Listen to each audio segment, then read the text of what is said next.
¿Alguna vez te has preguntado por qué, a pesar de tus oraciones, hay bendiciones que parecen nunca llegar?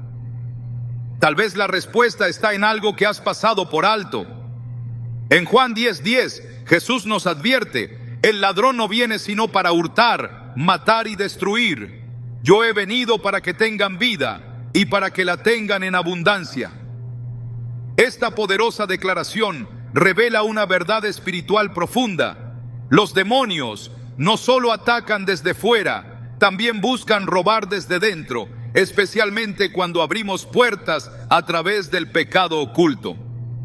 Hoy profundizaremos en un tema que pocos se atreven a mencionar: las 5 cosas que los demonios roban a los elegidos que se masturban. Te mostraremos cómo este acto, aunque íntimo y aparentemente inofensivo, puede convertirse en una grieta espiritual que permite la pérdida de dones, propósito, paz y conexión con Dios. ¿Estás listo para entender lo que Dios tiene reservado para ti? Hay momentos en los que el silencio espiritual se vuelve tan profundo que parece que Dios ya no está hablando.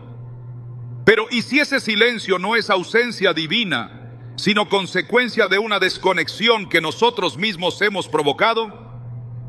Muchos creyentes, aun aquellos con un llamado evidente, enfrentan temporadas de confusión espiritual, donde las decisiones se vuelven inciertas y la sensibilidad a la voz de Dios se diluye entre la culpa y la rutina.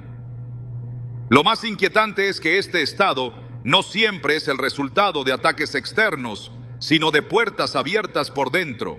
La masturbación, aunque practicada en secreto, actúa como una grieta espiritual que lentamente debilita el discernimiento, nublando la visión que Dios puso en los corazones de sus elegidos. Desde los tiempos más antiguos, la Biblia deja claro que los actos ocultos tienen un impacto directo en el espíritu. En Efesios 5:11-12 leemos: no participen en las obras infructuosas de la oscuridad, sino más bien denúncienlas, porque da vergüenza aún mencionar lo que los desobedientes hacen en secreto. Este pasaje no solo condena las acciones realizadas en lo oculto, sino que también revela que esas prácticas tienen frutos, y esos frutos son la confusión, el aislamiento y la pérdida de dirección. Lo que empieza como una gratificación momentánea termina convirtiéndose en una muralla entre el creyente y la voz de Dios. Muchos piensan que la masturbación es solo un acto físico, una respuesta natural al deseo. Pero en la dimensión espiritual, este hábito repetido alimenta fortalezas demoníacas que silencian la conciencia y apagan la percepción. El problema no radica únicamente en el acto, sino en el ciclo que genera. Comienza con el deseo, sigue con la caída, luego llega la culpa y finalmente la desconexión. Este patrón se repite tantas veces que la conciencia se cauteriza y el alma pierde la capacidad de distinguir lo que viene de Dios y lo que proviene de la carne o del enemigo. En 1 Timoteo 4:2 se habla de aquellos cuya conciencia está cauterizada, refiriéndose a personas que han sido expuestas tan repetidamente al pecado que ya no lo perciben como tal. Esa es una de las señales más claras de que el discernimiento espiritual está siendo robado. Cuando el discernimiento desaparece, lo que queda es una espiritualidad superficial, mecánica, carente de profundidad. La oración se vuelve rutinaria, la lectura bíblica se convierte en una obligación y la presencia de Dios se siente lejana. Muchos no logran identificar que esta sequía espiritual es consecuencia directa de una vida secreta que no ha sido confrontada ni entregada al Señor. En Mateo 5:8, Jesús dijo: bienaventurados los de limpio corazón, porque ellos verán a Dios. No se trata solo de pureza externa, sino de una disposición interna que permite ver, percibir y entender a Dios en cada área de la vida. El enemigo no teme a los cristianos que oran, sino a los que oran con discernimiento. No le preocupan los que leen la Biblia por hábito, sino los que la leen y reciben revelación. Por eso, Una de las primeras áreas que los demonios atacan cuando un elegido cede a la masturbación es su capacidad de discernir. Este ataque no es evidente al principio, pero sus efectos se acumulan con el tiempo. Decisiones confusas, falta de dirección, relaciones tóxicas aceptadas como voluntad de Dios y una interpretación distorsionada de las señales espirituales. Muchos han confundido la voz de su propia necesidad emocional con la voz del Espíritu Santo, simplemente porque su sensibilidad ha sido contaminada por una vida de pecado oculto. En el libro de Jueces encontramos una historia que ilustra esto con claridad. Sansón, un hombre apartado por Dios desde el vientre de su madre, poseía una fuerza extraordinaria y un llamado claro. Sin embargo, su debilidad en el área sexual lo llevó a involucrarse con Dalila, quien no solo lo traicionó, sino que fue la puerta para que perdiera su fuerza, su libertad y su visión. La ceguera física de Sansón fue solo un reflejo de su ceguera espiritual. Durante mucho tiempo, él creyó que podía manejar su debilidad sin consecuencias, hasta que el enemigo lo atrapó en su punto más vulnerable. Jueces 16:20 dice: y ella dijo: Sansón, los filisteos sobre ti. Y luego que despertó de su sueño se dijo: esta vez saldré como las otras y me escaparé. Pero él no sabía que Jehová ya se había apartado de él. Este es uno de los versículos más tristes de la Biblia, porque revela el peligro de vivir confiando en que la unción y la cercanía de Dios estarán siempre presentes, aun cuando vivimos en desobediencia. De manera similar, el creyente que se masturba repetidamente sin arrepentimiento genuino, corre el riesgo de levantarse cada mañana creyendo que Dios todavía está con él en plenitud, cuando en realidad su discernimiento ha sido comprometido. Es posible servir en el ministerio, hablar en lenguas, predicar, incluso recibir palabras proféticas, y sin embargo estar operando desde una unción pasada, mientras el espíritu de discernimiento ha sido robado silenciosamente. Isaías 59:2 lo expresa con contundencia: pero vuestras iniquidades han hecho división entre vosotros y vuestro Dios, y vuestros pecados han hecho ocultar de vosotros su rostro para no oír. Uno de los efectos más devastadores de perder el discernimiento espiritual es la incapacidad de reconocer cuándo se ha perdido el rumbo. El corazón se engaña, las emociones se exaltan y la mente justifica. De pronto el pecado se vuelve aceptable, la gracia se convierte en excusa y el arrepentimiento genuino es reemplazado por una falsa tranquilidad espiritual. Se comienza a relativizar la palabra de Dios y lo que antes se llamaba pecado, ahora se justifica como debilidad. En Proverbios 14:12 se nos advierte: hay camino que al hombre le parece derecho, pero su fin es camino de muerte. Esta es la consecuencia directa de un discernimiento apagado. Tomar decisiones que parecen buenas, pero que conducen a la ruina espiritual. He conocido personas profundamente llamadas por Dios, hombres y mujeres con dones extraordinarios, que comenzaron a alejarse de su propósito sin darse cuenta. Todo comenzó con un pecado aparentemente pequeño, un hábito secreto, una concesión a la carne que nunca fue confrontada. Lentamente, dejaron de sentir la presencia de Dios en la oración. Comenzaron a equivocarse en decisiones clave y terminaron envueltos en situaciones que jamás imaginaron. Y todo por no atender esa área secreta que alimentaba su separación con Dios. En Hebreos 12:1 se nos exhorta a despojarnos de todo peso y del pecado que nos asedia y corramos con paciencia la carrera que tenemos por delante. Esta carrera no puede correrse con claridad si nuestros ojos espirituales están nublados. La masturbación, cuando se convierte en una cadena, actúa como ese peso que, aunque invisible para otros, limita nuestro avance, desvía nuestro enfoque y nos hace vulnerables al engaño. El discernimiento es uno de los dones más preciosos que Dios da a sus hijos, y el enemigo lo sabe. Por eso lo ataca con astucia, no con fuerza bruta, sino con seducción, con distracción, con secretismo. Y una vez que logra silenciar la conciencia, los siguientes pasos son mucho más fáciles de manipular. Pero no todo está perdido. Así como el enemigo busca robar, Dios está dispuesto a restaurar. En Apocalipsis 3:18, el Señor hace un llamado a quienes han perdido la visión espiritual. Por tanto, yo te aconsejo que de mí compres oro refinado en fuego, para que seas rico, y vestiduras blancas para vestirte, y que no se descubra la vergüenza de tu desnudez, y unge tus ojos con colirio, para que veas. Esta es una invitación al arrepentimiento profundo, a la sanidad del alma y a la restauración del discernimiento perdido. Dios no desea que vivas confundido, caminando a ciegas, repitiendo errores.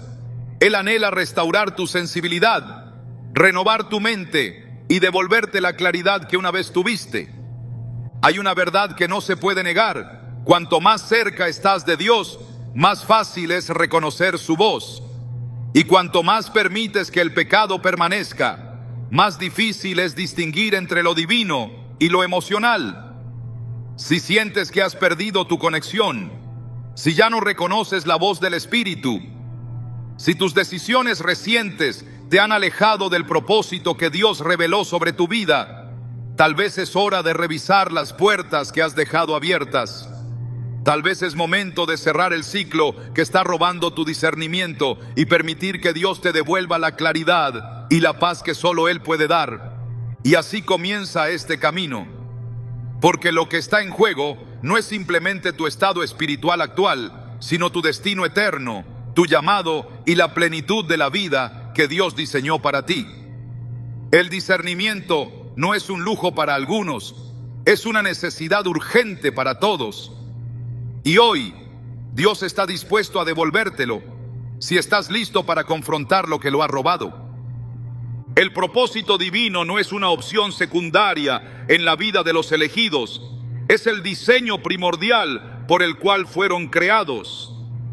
Cuando Dios forma a alguien desde el vientre, no solo le da vida, también le asigna una misión específica. Jeremías 1:5 declara: antes que te formase en el vientre te conocí, y antes que nacieses te santifiqué, te di por profeta a las naciones. Esta afirmación no está limitada a los profetas del Antiguo Testamento, sino que encarna la realidad espiritual de todo aquel que ha sido apartado para servir a Dios. Sin embargo, ese fuego del propósito puede apagarse, no por falta de dones ni por ausencia de llamado, sino por la intervención de aquello que contamina desde dentro, el pecado persistente que se mantiene en secreto, como la masturbación. El enemigo sabe que no puede arrebatar el llamado de un hijo de Dios, pero sí puede enfriar su pasión por cumplirlo. Ese enfriamiento no es repentino, ocurre lentamente, de forma casi imperceptible. Comienza cuando se tolera lo que antes se confesaba, cuando se oculta lo que antes se entregaba a Dios en oración, cuando se justifica lo que antes se reconocía como transgresión. En Apocalipsis 2:4-5, el Señor reprende a la iglesia de Éfeso con estas palabras: pero tengo contra ti que has dejado tu primer amor. Recuerda, por tanto, de dónde has caído y arrepiéntete y haz las primeras obras. Esta pérdida del primer amor no ocurre por casualidad. Es el resultado de permitir que el corazón se enfríe por la práctica continua del pecado, por el alejamiento progresivo de la santidad que una vez ardía con fuerza en el interior. Cuando una persona elegida por Dios se entrega a la masturbación de manera habitual, no solo abre la puerta a la culpa y al engaño, sino que alimenta una distracción interna que compite directamente con la llama del propósito.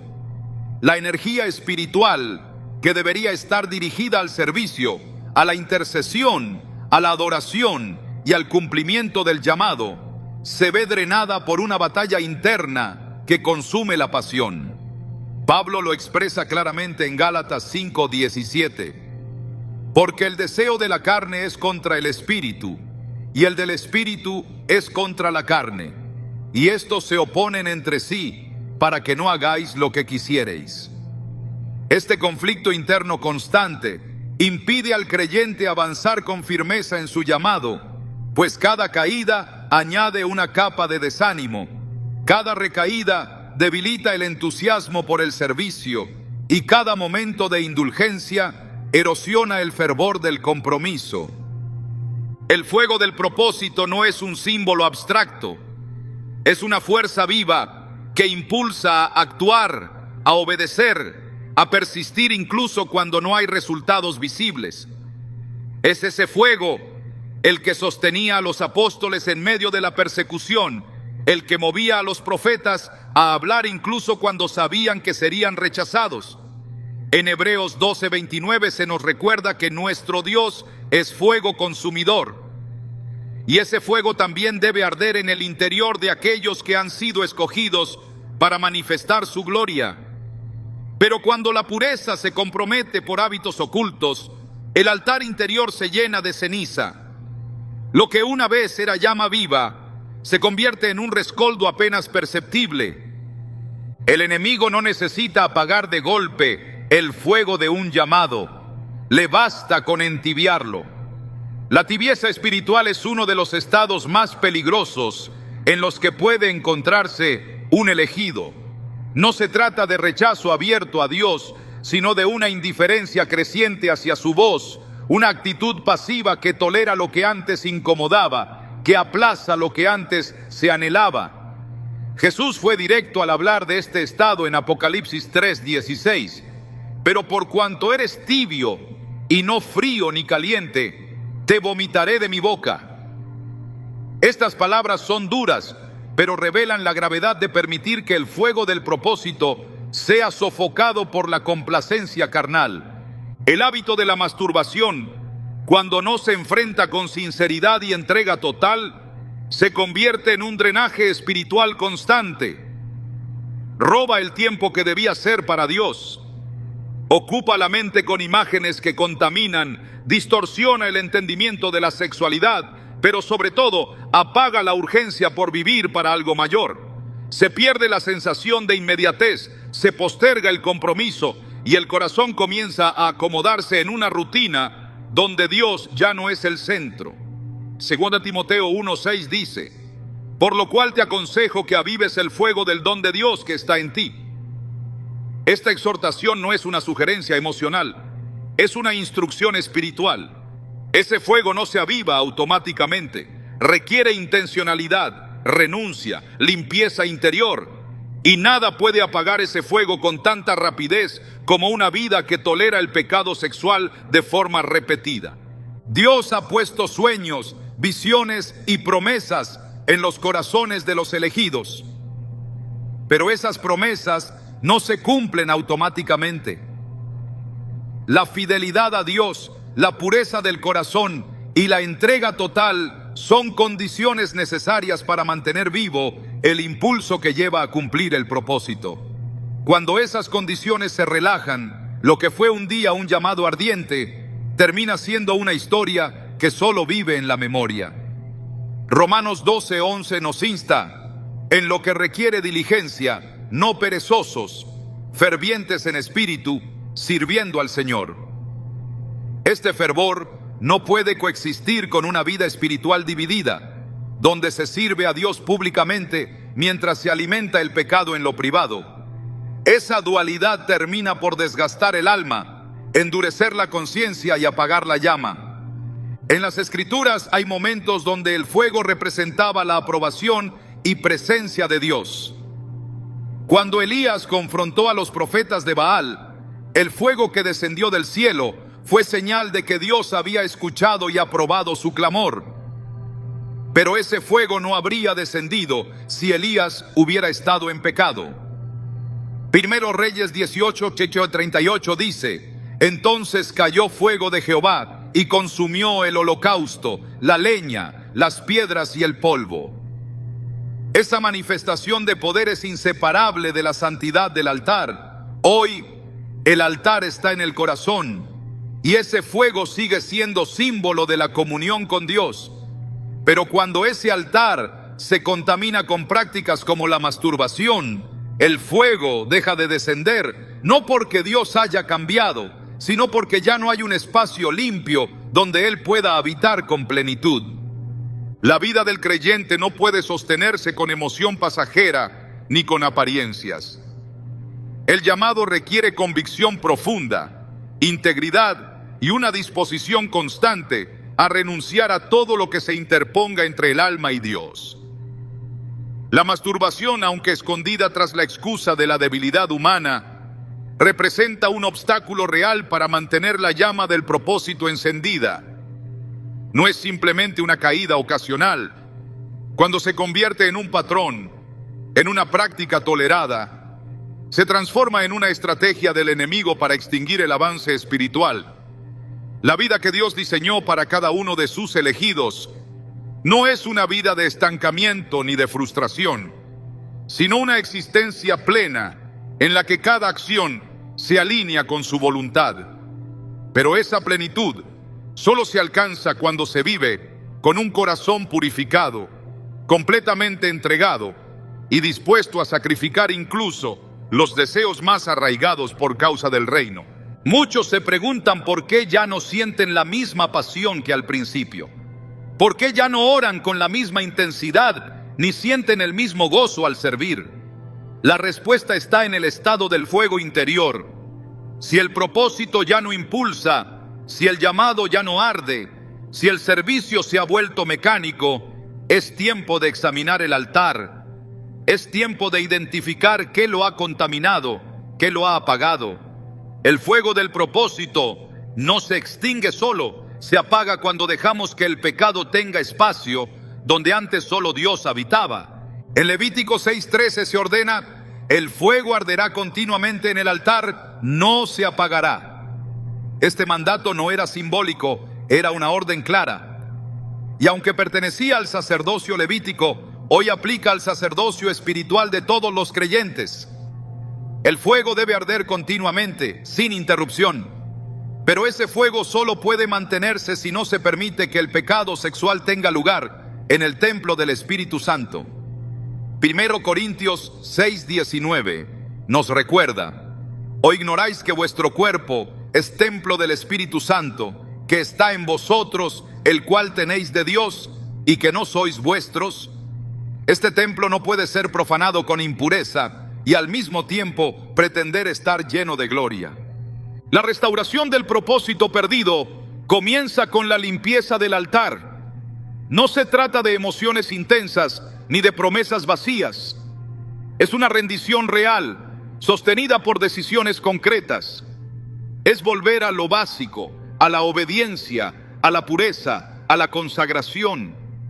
Es reconocer que el enemigo ha utilizado una estrategia específica para enfriar el llamado y decidir cerrar esa puerta de una vez por todas.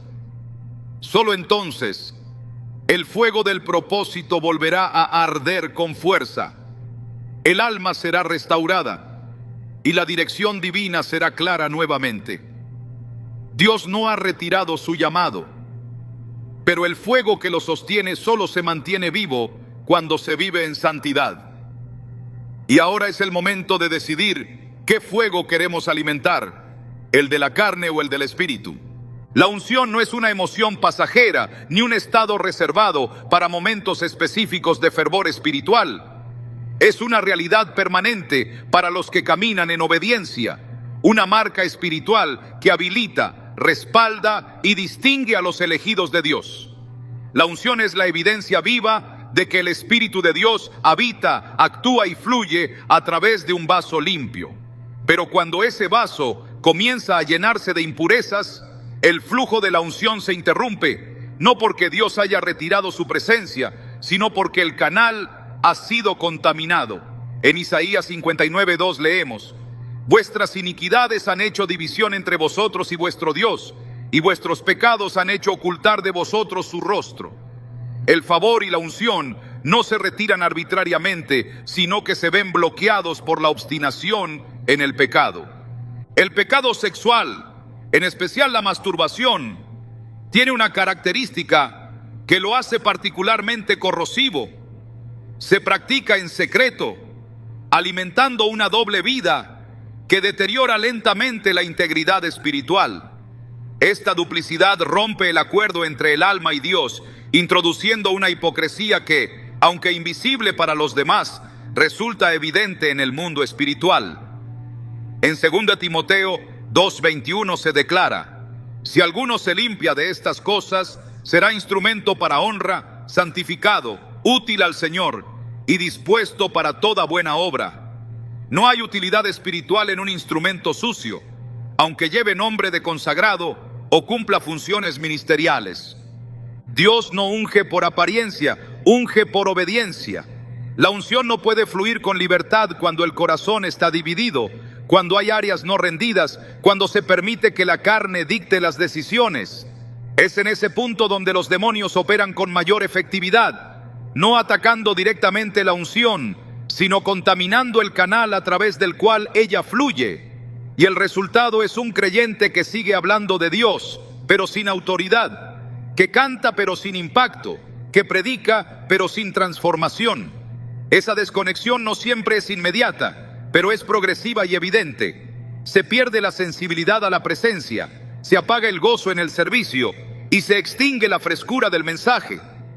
David, a pesar de su posición como rey y su corazón conforme al de Dios, experimentó el deterioro espiritual que provoca el pecado sexual.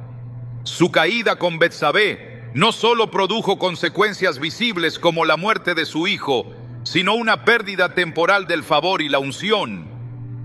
En el Salmo 51, David clama con desesperación: no quites de mí tu Santo Espíritu, vuélveme el gozo de tu salvación, y espíritu noble me sustente. Estas palabras no son poéticas, son el lamento de un ungido que sintió el peso de su desconexión espiritual. Su petición no fue por el trono ni por la fama, sino por la restauración de esa comunión íntima que había sido quebrantada por su pecado. Cuando se practica la masturbación de manera habitual, el corazón comienza a endurecerse. La presencia de Dios, que antes era tangible, se torna distante. La oración pierde intensidad y la adoración se convierte en rutina. Esta pérdida de conexión se manifiesta también en la sequedad espiritual. La palabra ya no produce revelación, el discernimiento se debilita y la pasión por las almas se enfría. No porque Dios haya dejado de hablar, sino porque el ruido del pecado ha sofocado la capacidad de escuchar. La unción es también la cobertura espiritual que protege, guía y empodera al creyente. Cuando se pierde esa cobertura, el alma queda expuesta a ataques que antes eran fácilmente resistidos. El pecado constante actúa como una brecha en el muro espiritual. En Eclesiastés 10:8 se advierte: el que abre brecha en un muro, la serpiente lo morderá. El enemigo no necesita un permiso amplio para entrar, le basta con una fisura constante, una práctica repetida y no arrepentida. Y cuando encuentra ese acceso, comienza el proceso de desgaste que debilita la autoridad espiritual. Una vida marcada por la masturbación pierde la capacidad de operar con el respaldo del cielo. Las palabras ya no llevan peso, las oraciones ya no rompen yugos y el servicio ya no transforma. El creyente puede seguir activamente involucrado en actividades espirituales, pero sin impacto real. En Jueces 16, Sansón pensó que, como en otras ocasiones, saldría victorioso, pero el versículo 20 dice: él no sabía que Jehová ya se había apartado de él. Esta desconexión no se percibe de inmediato, y es ahí donde reside el peligro. Se puede estar funcionando, pero desconectado. Se puede estar hablando de Dios sin Dios. Se puede estar en el templo sin estar bajo la nube. El favor divino es más que provisión material o reconocimiento humano. Es el respaldo del cielo sobre cada decisión, es la paz que guía cada paso, es la certeza de estar en el centro de la voluntad de Dios. Cuando se pierde ese favor, las puertas comienzan a cerrarse, los caminos se vuelven confusos y la gracia que antes acompañaba cada paso desaparece. Salmo 5:12 afirma: porque tú, oh Jehová, bendecirás al justo, como con un escudo lo rodearás de tu favor. Ese favor no se mantiene por mérito humano, sino por una vida rendida. Y la masturbación constante rompe esa rendición, instala un conflicto interno que impide caminar en libertad y pureza. La desconexión de la unción y el favor divino produce esterilidad espiritual. Donde antes había fruto, ahora hay estancamiento. Donde antes había avance, ahora hay frustración. Y todo porque el pecado ha ocupado el espacio que debía ser solo para Dios. La gracia sigue estando disponible, pero requiere arrepentimiento genuino, confesión y una limpieza profunda. No basta con lamentarse por la pérdida. Es necesario actuar con determinación para cerrar las puertas abiertas al enemigo. El Espíritu Santo no cohabita con el pecado. Su presencia se retira, no por fragilidad, sino por santidad. No se trata de legalismo. Se trata de entender que la unción reposa donde hay integridad. En Efesios 4:30 se nos exhorta: y no contristéis al Espíritu Santo de Dios, con el cual fuisteis sellados para el día de la redención. Contristar al Espíritu no es un acto accidental, es el resultado de una vida que tolera lo que Dios aborrece. Y la masturbación, aunque íntima y silenciosa, es una forma directa de deshonrar el templo del Espíritu. Dios desea ungir a sus hijos con poder, llenarlos de autoridad, respaldar sus palabras y multiplicar su impacto. Pero esa unción requiere vasos limpios, corazones rectos y vidas que reflejen su santidad. No se trata solo de lo que se dice o se hace públicamente, sino de lo que se guarda en lo secreto. En Mateo 6:6 Jesús enseñó: mas tú, cuando ores, entra en tu aposento y cerrada la puerta, ora a tu Padre que está en secreto. Ese mismo principio aplica a la santidad. Lo que ocurre en secreto es lo que define la realidad espiritual. No se puede vivir en un cuarto cerrado con pecado y esperar que el cielo se abra en lo público.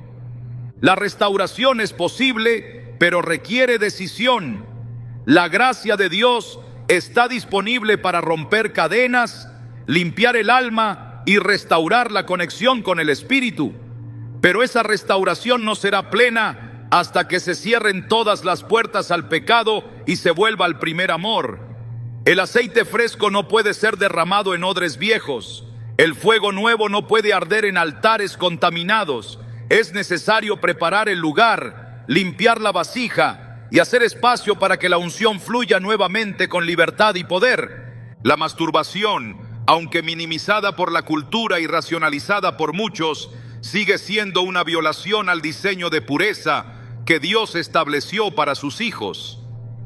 No se puede justificar lo que Dios llama inmundicia. No se puede pretender caminar en favor mientras se alimenta el hábito que lo bloquea.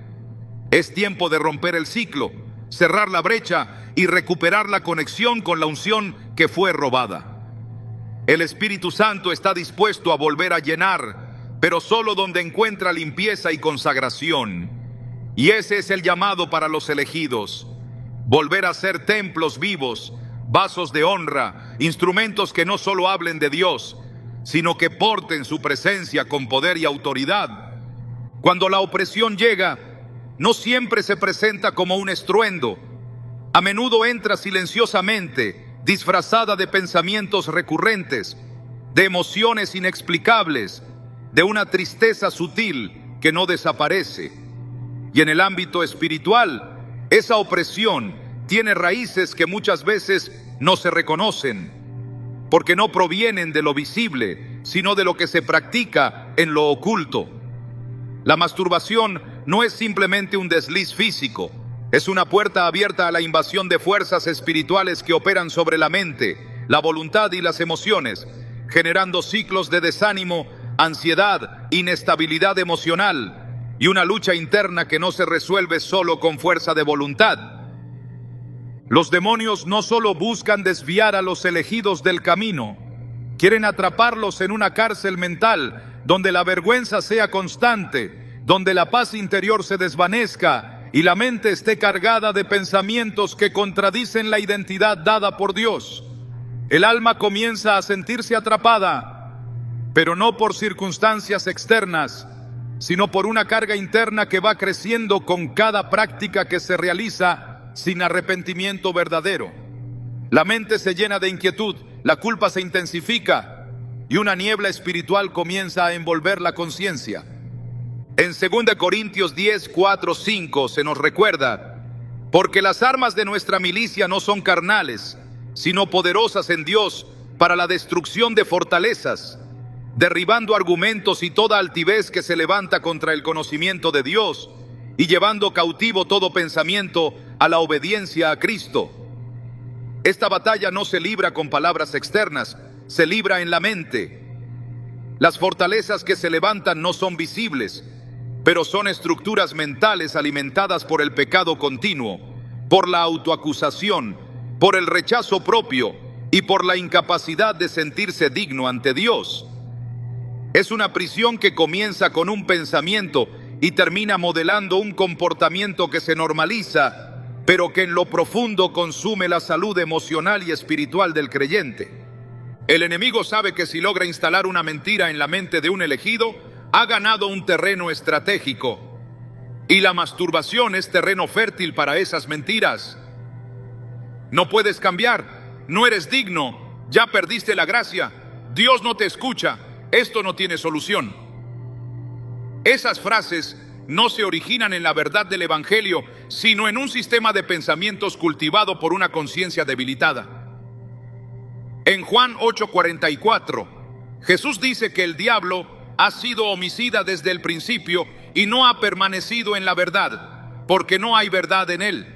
Cuando habla mentira, de suyo habla. Esa es la estrategia: instalar mentiras, mantenerlas activas, repetirlas hasta que el alma las crea. Y la opresión toma fuerza cuando la verdad es reemplazada por una percepción distorsionada de la gracia y del perdón. El pecado oculto, especialmente cuando se prolonga, produce una autoimagen contaminada. La persona ya no se ve como hijo, se ve como esclavo. No se ve como heredero, se ve como indigno. Y esa percepción errada alimenta un patrón emocional destructivo que bloquea la comunión con Dios. La mente se vuelve campo de batalla y el corazón se llena de inestabilidad. Un día se siente esperanza, al siguiente solo condenación. Un día se cree en el perdón, al siguiente se duda de la salvación. Esa inestabilidad no proviene de Dios, es el efecto de una mente que ha sido oprimida por espíritus que encontraron espacio a través del pecado reiterado. Filipenses 4:7 declara que la paz de Dios, que sobrepasa todo entendimiento, guardará vuestros corazones y vuestros pensamientos en Cristo Jesús. Pero esa paz no puede coexistir con la opresión activa que produce el pecado sin confesar. La paz no es solo una emoción, es el fruto de una conciencia limpia, de una comunión restaurada, de una vida alineada con la voluntad del Espíritu. Cuando esa paz desaparece, la ansiedad toma su lugar, y esa ansiedad no siempre es reconocida como espiritual, pero lo es.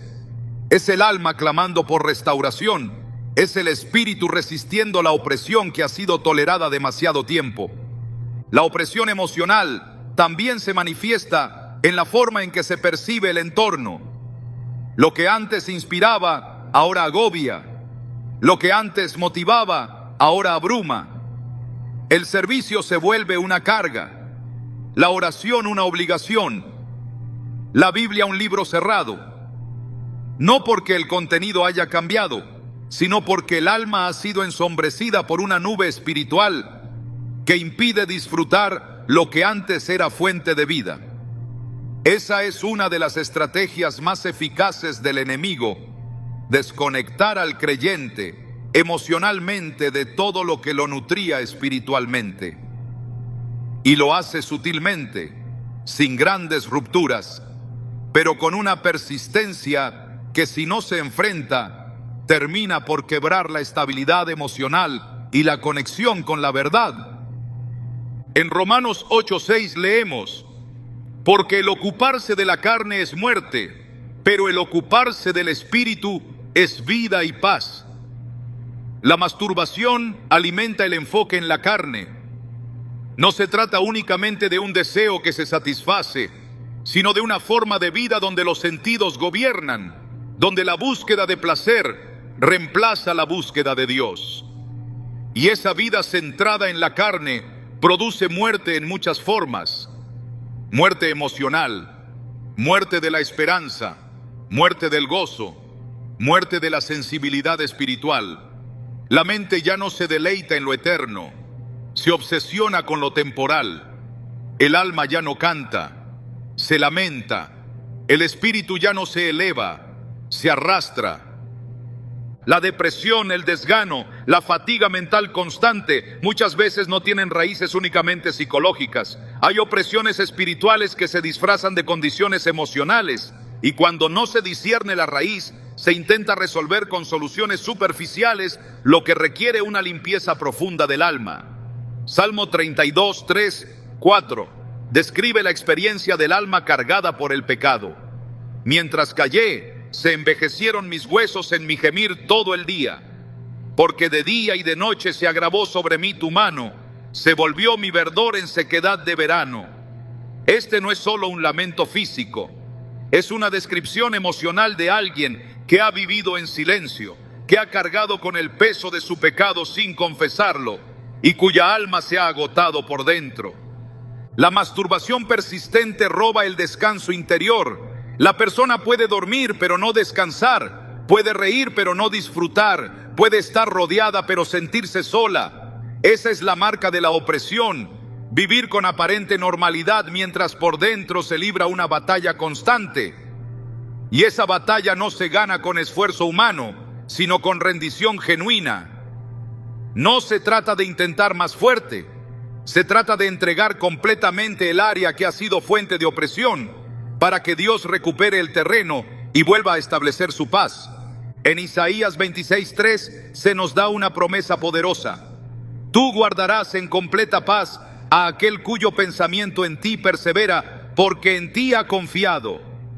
Esa paz no es un premio por buen comportamiento, es el resultado de una mente que se ha rendido, de un corazón que ha dejado de resistir y ha decidido confiar. Pero esa confianza se erosiona cuando se convive con el pecado.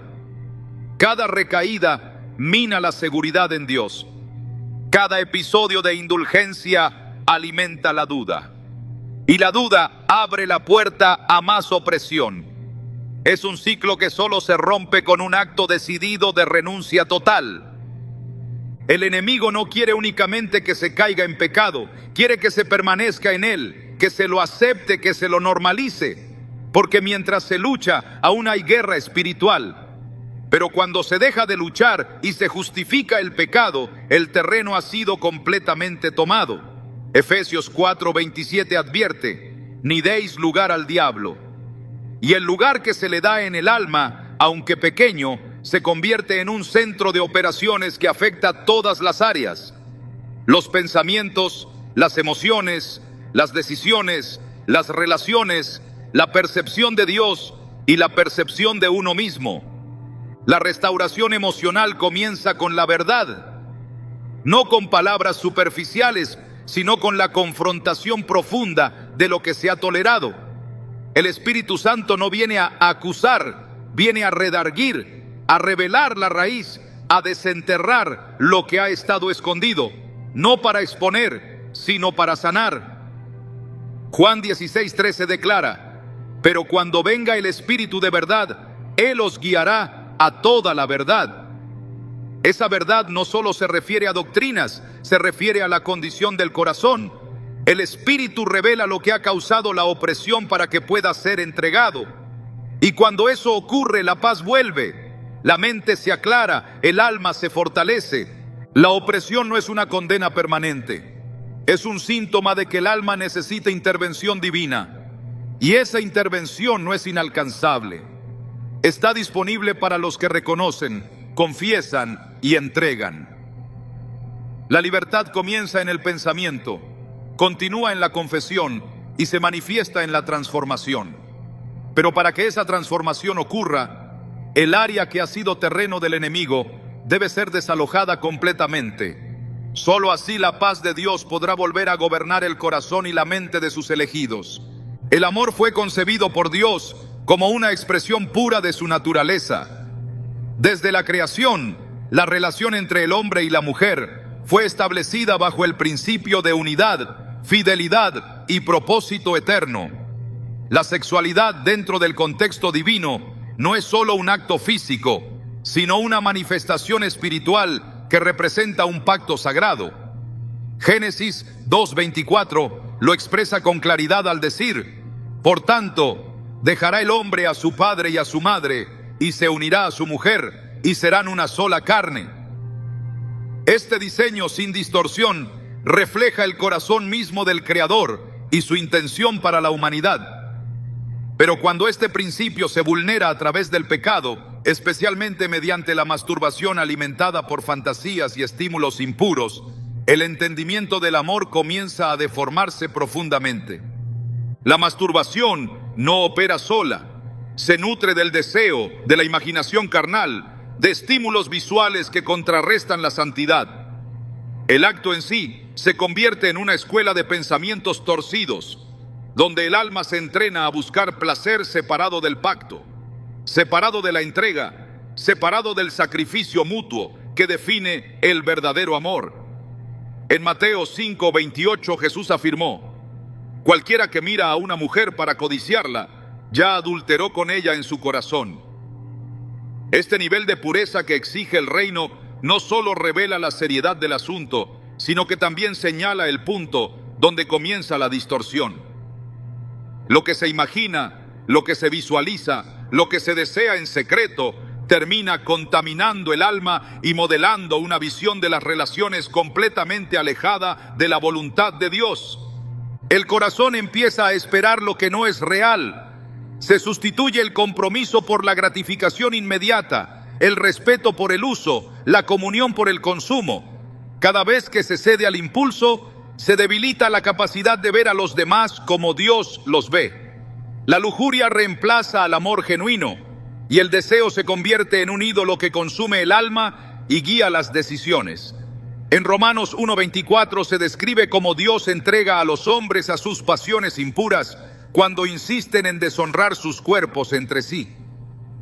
La masturbación, como acto centrado en uno mismo, separa el placer de la entrega mutua y establece un patrón de egoísmo emocional que tarde o temprano afecta toda relación presente o futura. El problema no es solo la acción, sino la semilla que siembra en el corazón. Una semilla de fantasía que germina en expectativas irreales, en comparaciones destructivas, en la incapacidad de construir vínculos sanos. Alguien que se acostumbra a la autosatisfacción repetida y solitaria, entrena su mente a obtener sin dar, a recibir sin servir, a dominar sin comprometerse. Y esa actitud se traslada inevitablemente a sus relaciones, generando una incapacidad para sostener la paciencia, el diálogo, el perdón o la verdadera intimidad. Gálatas 5:19-21 describe las obras de la carne y señala entre ellas la inmundicia y la lascivia, advirtiendo que quienes practican tales cosas no heredarán el reino de Dios.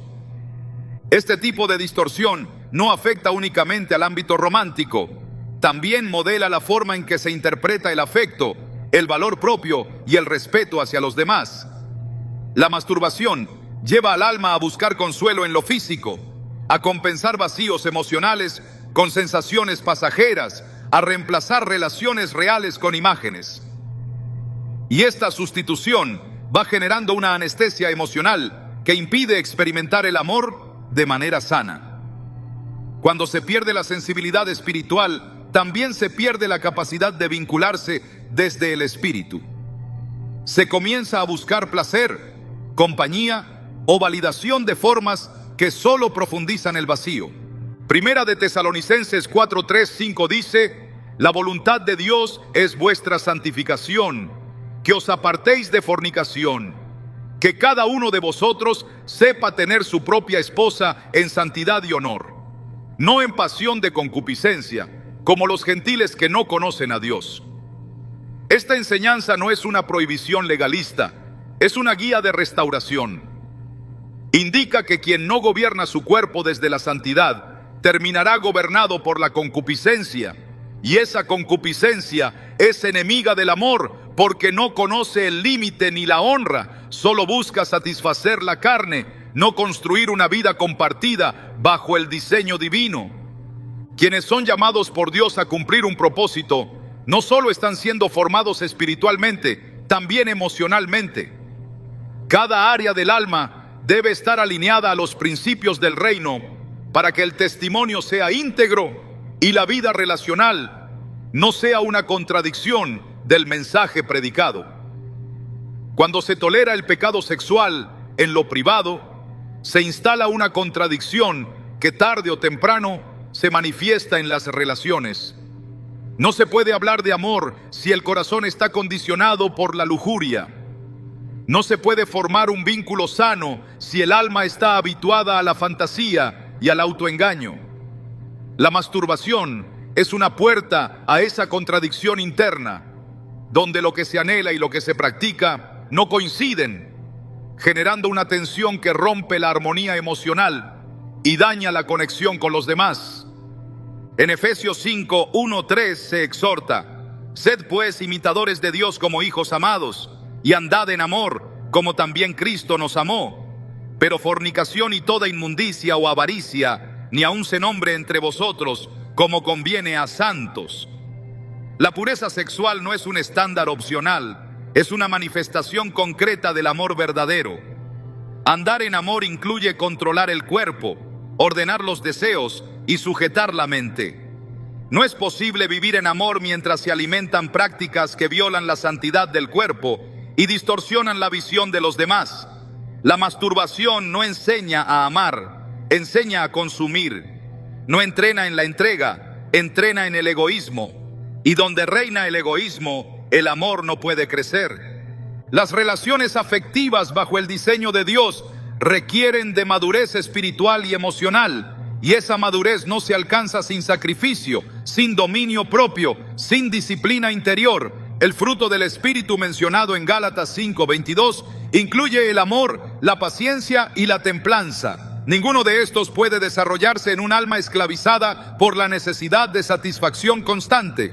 Por eso el enemigo ataca con esta forma de esclavitud silenciosa, porque sabe que si logra distorsionar la forma en que se ama, también distorsionará la forma en que se vive, se sirve y se responde al llamado de Dios.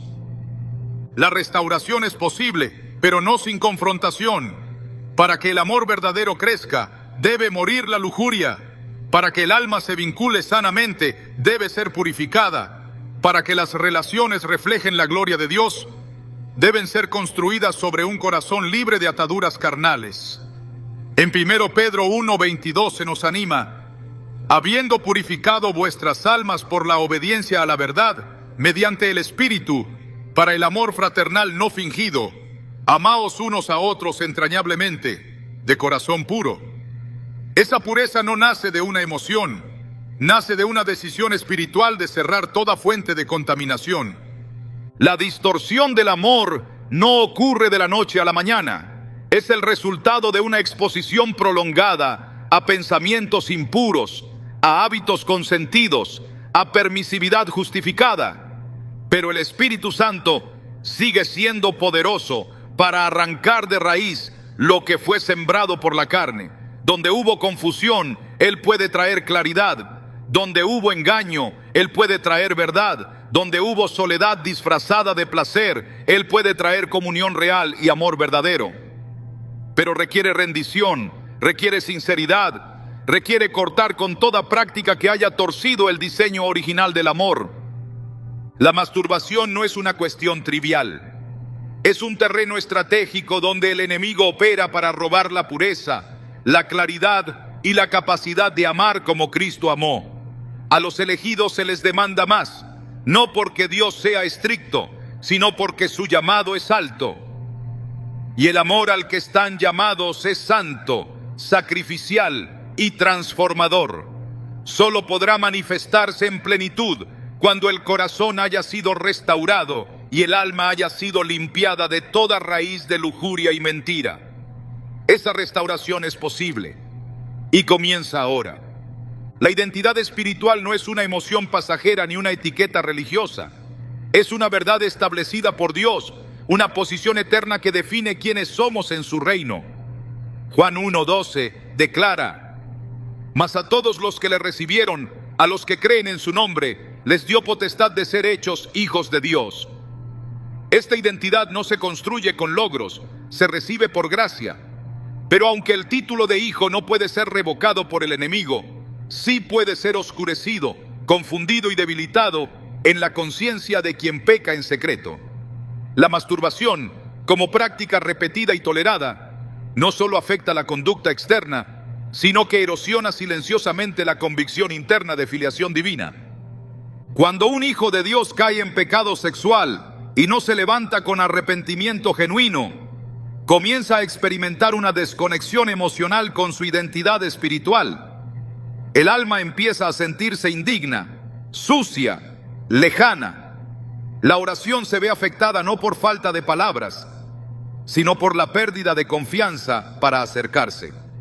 Hebreos 4:16 nos exhorta: acerquémonos pues confiadamente al trono de la gracia.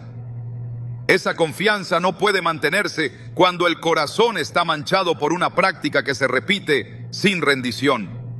La culpa comienza a instalarse como una voz interna constante que susurra que ya no se es digno de ser llamado hijo.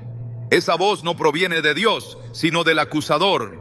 Apocalipsis 12:10 lo identifica como el que acusaba a nuestros hermanos delante de nuestro Dios día y noche. El enemigo no necesita quitar el título de hijo, le basta con hacer que el creyente lo dude. Esa duda, sembrada y regada con cada recaída, termina distorsionando la percepción que el alma tiene de sí misma. Ya no se ora como hijo, se ora como esclavo. Ya no se camina con autoridad, se camina con vergüenza.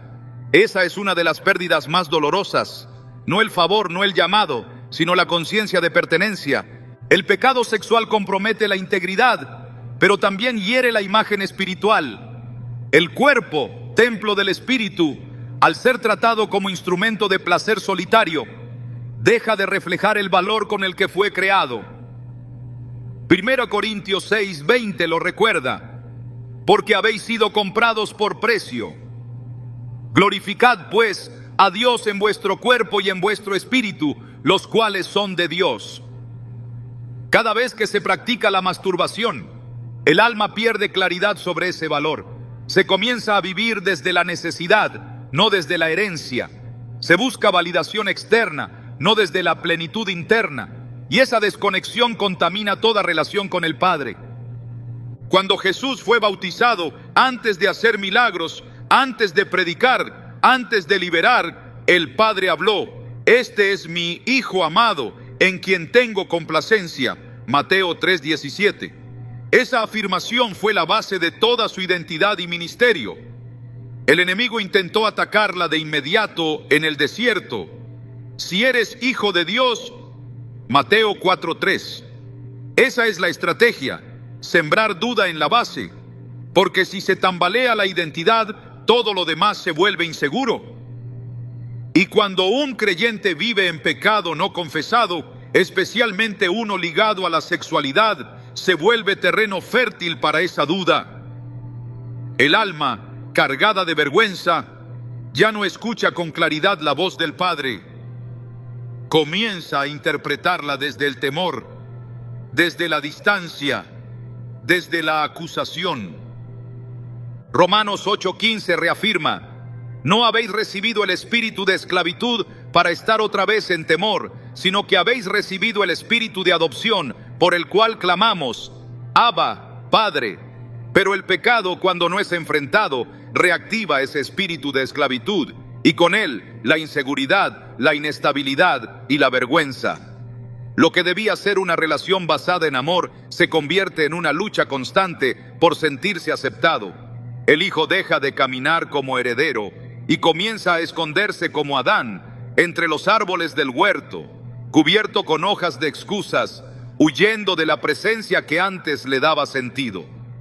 La restauración comienza con la verdad, no con una emoción, sino con una decisión de regresar al Padre, de confesar sin reservas, de recibir de nuevo la identidad que nunca fue anulada, pero sí empañada. El hijo pródigo no dejó de ser hijo por haberse alejado, pero perdió el acceso a los recursos, al gozo, a la cobertura.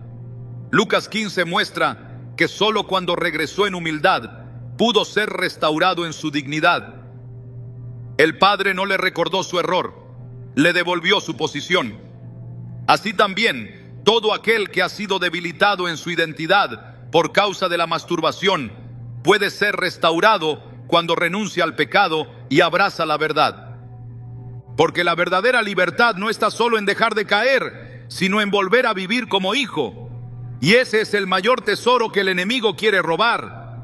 No solo la pureza, no solo el gozo, sino la conciencia plena de que somos hijos de un rey que no nos rechaza cuando caemos, pero que sí nos llama a levantarnos y vivir en santidad. La identidad no se pierde, pero sí puede olvidarse. Y es tiempo de recordarla. La mayor estrategia del enemigo no es solo hacerte caer, sino convencerte de que ya no puedes levantarte, que lo perdido no se puede recuperar, que el daño es irreversible, que la intimidad con Dios ya no está disponible para ti. Pero esa es la mentira que hoy debe ser confrontada con la verdad eterna del Evangelio. Porque donde abundó el pecado, sobreabundó la gracia, y esa gracia no te excusa, te restaura, no te permite quedarte donde estás, te levanta con poder para vivir en lo que Dios diseñó para ti desde el principio. Es posible que sientas que algo se ha roto por dentro, que la llama ya no arde como antes, que el altar está cubierto de ceniza. Pero el Dios que resucita muertos también revive lo que tú creías perdido. Joel 2:25 lo dice con claridad: y os restituiré los años que comió la oruga, el saltón, el revoltón y la langosta. Es decir, todo lo que el enemigo te robó por causa de tus caídas no está fuera del alcance del poder restaurador de Dios. La restitución no es solo una promesa, es una invitación a volver a creer, a volver a confiar, a volver a arder. No es tiempo de resignarte, es tiempo de levantarte con más convicción que nunca, porque no fuiste llamado a vivir esclavizado por hábitos secretos, fuiste elegido para reflejar la gloria de aquel que te rescató con su sangre. Tu cuerpo no es instrumento del placer, es templo del Espíritu. Tu mente no es campo de batalla del enemigo, es lugar donde la palabra debe reinar. Tu alma no está destinada al remordimiento, sino al gozo de caminar en santidad. Hoy es el día de cerrar toda puerta, de romper todo ciclo, de apagar toda voz que no provenga del cielo, porque aunque los demonios hayan intentado robarte, Dios no ha dejado de llamarte por tu nombre. Y en ese nombre todavía hay autoridad, todavía hay propósito, todavía hay poder para vivir libre. ¿Estás listo para recuperar lo que el enemigo intentó quitarte? Porque tu historia no termina en la caída, comienza con la decisión de levantarte.